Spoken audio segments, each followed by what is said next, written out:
এই বিএনপি এই বিএনপি আওয়ামী লীগের দোসর। এই বিএনপির জন্য আওয়ামী লীগ লাস্ট 16 বছর সাস্টেন করছে। এই বিএনপির জন্য এই বিএনপি এদেশের শত্রু।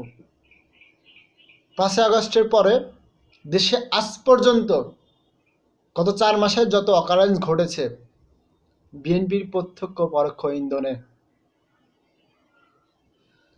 ক্যামেরার পিছনে সরকারের আমলা থেকে শুরু করে ডিসি নিয়োগ, সমস্ত নিয়োগের পিছনে এই বিএনপির লবিং তদবির, তাদের আত্মীয় স্বজন, তাদের সব কিছু। ক্যামেরার সামনে তারা সরকারের সমালোচনা করছে। এই সরকারকে ব্যর্থ করার প্রধান পায়তারা করছে এই বিএনপি।